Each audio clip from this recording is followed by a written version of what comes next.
ಲೋಕಸಭಾ ಚುನಾವಣೆಯಲ್ಲಿ ಮೋದಿ ಮುಖ ನೋಡಿ ಹೋಗ್ತಾ ಇರ್ತಾರೆ, ತಮ್ಮೇಶ್ ಗೌಡ್ರ ಮುಖ ನೋಡಿ ಓಟ್ ಹಾಕಲ್ಲ ಅನ್ನೋದು ಇರ್ಬೋದು. ಅದನ್ನೇ ಹೇಳಲಿಕ್ಕೆ ಬಯಸ್ತೀನಿ ನಾನು. ಹೆಂಗೆ ತಗೊಳ್ತೀರಿ ನೀವು? ಅದಕ್ಕೆ ಹೇಳ್ತಿದ್ದೀನಿ, ನಾನು ಹೇಳಲಿಕ್ಕೆ ಬಯಸ್ತಿರೋದು ಏನಂದರೆ 2014ನೇ ಚುನಾವಣೆಯಲ್ಲಿ 2019ನೇ ಚುನಾವಣೆ ಲೋಕಸಭಾ ಏನು ವ್ಯತ್ಯಾಸಗಳನ್ನು ಆವಾಗಲೇ ನಾನು ಹೇಳಿದೆ. ಹಾಗಾಗಿ ನಮ್ಮ ಸಂಘಟನೆ ಗಟ್ಟಿಯಾಗಿದೆ. ಒಂದು ಕರೆ ಕೊಟ್ಟರೆ ಸಾಕು. ಹೊಸ ಬ್ಯಾಟ್ರಾಯಂಪುರ 2018ರಲ್ಲಿ ಏನು ಉದ್ಭವ ಆಯಿತು, ಅವತ್ತಿಂದ ಇವತ್ತಿನವರೆಗೂ 1,000 ಜನ ಸೇರಿ ಇಲ್ಲಿ ಪ್ರೊಟೆಸ್ಟ್ ಮಾಡಲಿಲ್ಲ. ಮೊನ್ನೆ ಕೃಷ್ಣ ಬೈರೇಗೌಡರ ವಿರುದ್ಧವಾಗಿ, ಭೂಗಳತನದ ವಿರುದ್ಧವಾಗಿ ಒಂದು ಹೋರಾಟಕ್ಕೆ ತಮ್ಮೇಶ್ ಗೌಡರು ಕರೆ ಕೊಡ್ತಾರೆ. ಅವ್ರು ಇಲ್ಲದೆ ಇದ್ರೂ ಸಹ 2,500 ಕಾರ್ಯಕರ್ತರು ಸೇರಿ ಒಂದು ಪ್ರೊಟೆಸ್ಟನ್ನು ಮಾಡ್ತಾರೆ. ಇದು ಸಂಘಟನೆ, ತಮ್ಮೇಶ್ ಗೌಡರ ಸಂಘಟನೆ, ತಮ್ಮೇಶ್ ಗೌಡರು ಹಾಕ್ಕೊಂಡಿರುವಂಥ ಕ್ಯಾಲ್ಕುಲೇಷನ್ಸ್. ತಮ್ಮೇಶ್ ಗೌಡರು ಬರೀ ಪ್ರತಿಭಟನೆ ಮಾಡ್ತಾರಾ ಅಥವಾ ಹಗರಣಗಳನ್ನ ಆಚೆ ತೆಗಿತಾರ? ಪ್ರತಿಭಟನೆ ಮಾಡಿದ್ರೇ ಹಗರಣಗಳು ಹೊರಗಡೆ ಬರೋದು. ಅಲ್ಲ, ಅವ್ರಿಗೆ ಶಿಕ್ಷೆ ಕೊಡಿಸ್ತಕ್ಕಂಥದ್ದು ಆಗಬೇಕಲ್ಲ. ಶಿಕ್ಷೆ ಕೊಡೋದಕ್ಕೆ ನ್ಯಾಯಾಲಯ ಇದೆ, ಸರ್ಕಾರ ಇದೆ. ಸರ್ಕಾರದ ಒಟ್ಟಿಗೆ ಅವರು ಸೇರಿಕೊಂಡು ಸರ್ಕಾರ ನ್ಯಾಯಾಲಯಕ್ಕೆ ಕೆಲವು ದಾಖಲಾತಿಗಳನ್ನು ಕೊಡಬೇಕಾಗ್ತದೆ. ಆ ನಿಟ್ಟಿನಲ್ಲಿ ಅವರಿಗೆ ಯಾರಿಗೇ ಆಗಲಿ ಶಿಕ್ಷೆ ಆಗ್ತದೆ. ತಮ್ಮೇಶ್ ಗೌಡರು ಸುಮ್ಮನೆ ಬೀದಿಯಲ್ಲಿ ನಿಂತ್ಕೊಂಡು ಹೋರಾಟ ಮಾಡ್ತಾರೆ, ಅದರಲ್ಲೆಲ್ಲ ಪೊಳ್ಳು ಏನೂ ಇಲ್ಲ, ಸುಮ್ಮನೆ ಡ್ರಾಮಾ ಮಾಡ್ತಾರೆ. ಜನಗಳ ಕಣ್ಣಿಗೆ ನಾನು ಹೋರಾಟ ಮಾಡ್ತಾಯಿದ್ದೀನಿ, ನಾನು ಸಂಘಟನೆ ಮಾಡ್ತಾಯಿದ್ದೀನಿ ಅಂತ ತೋರಿಸ್ಕೊಳ್ಳೋಕ್ಕೆ ಇದೊಂದು ಡ್ರಾಮಾ. ಅಲ್ಲ, ಆ ರೀತಿಯಾದಂತಹ ಹುಚ್ಚು ಹೇಳಿಕೆಗಳಿಗೆ ನಾವೆಲ್ಲ ಆನ್ಸರ್ ಕೊಡೋಕ್ಕಾಗಲ್ಲ. ನಾವು ಆನ್ಸರ್ ಕೊಡೋದೇನಿದ್ರು ಚುನಾವಣೆಗಳಲ್ಲಿ ರಿಸಲ್ಟಲ್ಲಿ ಫಲಿತಾಂಶ ಯಾವ ರೀತಿಯಾಗಿ ಬರಬೇಕು ಅನ್ನೋ ದೃಷ್ಟಿಯಿಂದ ತಮ್ಮೇಶ್ ಗೌಡರು ಮಾಡಿದ್ದಾರೆ. ಅದು ಸಕ್ಸಸ್ ಕೂಡ ಆಗಿದ್ದಾರೆ. ಎ ರವಿ ಅವರು ಸತತವಾಗಿ ಸೋಲೋದಕ್ಕೆ ಕಾರಣ ಏನು? 2008ರಲ್ಲಿ ಕ್ಷೇತ್ರ ಹೊಸದಾಗಿ ನಿರ್ಮಾಣವಾಯಿತು.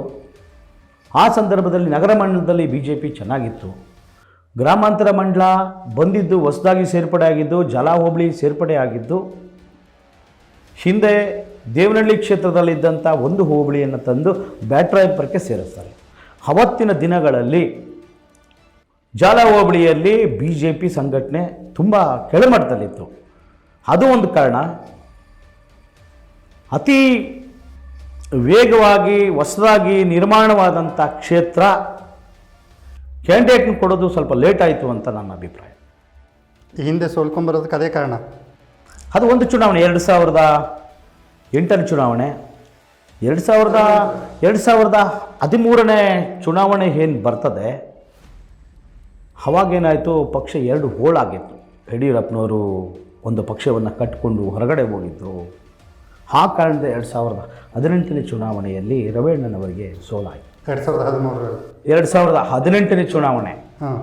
2018ನೇ ಚುನಾವಣೆಯಲ್ಲಿ ಏನಾಗಿತ್ತು, ಒಂದಷ್ಟು ಗೊಂದಲಗಳಿಂದ ಭಾರತೀಯ ಜನತಾ ಪಕ್ಷಕ್ಕೆ ಹಿನ್ನಡೆ ಆಯಿತು. ನಿಮ್ಮ ಪಕ್ಷದ ಒಳಗಡೆ ಗೊಂದಲ?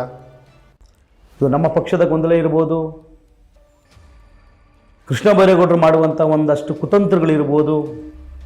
ಈ ರೀತಿ ನಮ್ಮ 2018ನೇ ಚುನಾವಣೆಯಲ್ಲಿ ಗೆಲ್ಲಬೇಕಾದಂಥ ಅತಿ ಅಲ್ಪಸಂಖ್ಯೆಯಿಂದ ರವೀಣ್ಣವರು 4,200-300 ಓಟ್ಗಳಿಂದ ಸೋತಿರ್ತಾರೆ. ಕೃಷ್ಣ ಬೈರೇಗೌಡರು ವೆಲ್ ಎಜುಕೇಟೆಡ್ ಅಂತಾರೆ, ಕುತಂತ್ರ ಮಾಡ್ತಾರ?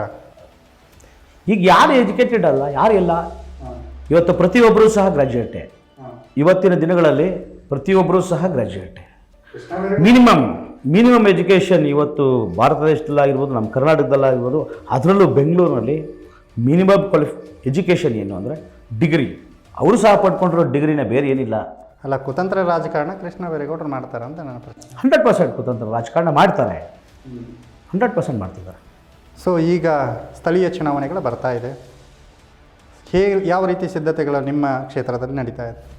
ನಮ್ಮಲ್ಲಿ 14 ವಾರ್ಡು, ನಗರ ಮಂಡಲದಲ್ಲಿ 14 ವಾರ್ಡ್ಗಳನ್ನು GBA ಕೊಟ್ಟಿದೆ.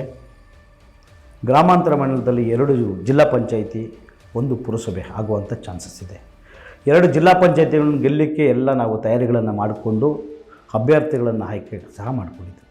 ಯಾವುದೇ ಕ್ಯಾಟಗಿರಿ ಕೊಡಲಿ, ಯಾವುದೇ ಕ್ಷೇತ್ರ ಮಾಡಲಿ, ಅವರು ಕ್ಷೇತ್ರ ನಿರ್ಮಾಣವನ್ನು ಮಾಡಿದ್ರು ಸಹ ಜಿಲ್ಲಾ ಪಂಚಾಯಿತಿಗೆ, ತಾಲೂಕ್ ಪಂಚಾಯಿತಿಗೆ, ಪುರಸಭೆಗೆ ಯಾಕೆ ಮಾಡಿದ್ರು ಸಹ ಚುನಾವಣೆ ಇವತ್ತಾದರೂ ಸಹ ನಾವು ಪಕ್ಷವನ್ನು ಗೆಲ್ಲಿಸಲಿಕ್ಕೆ ಎಲ್ಲ ಸಿದ್ಧತೆಗಳನ್ನು ಮಾಡಿಕೊಂಡಿದ್ದೀವಿ.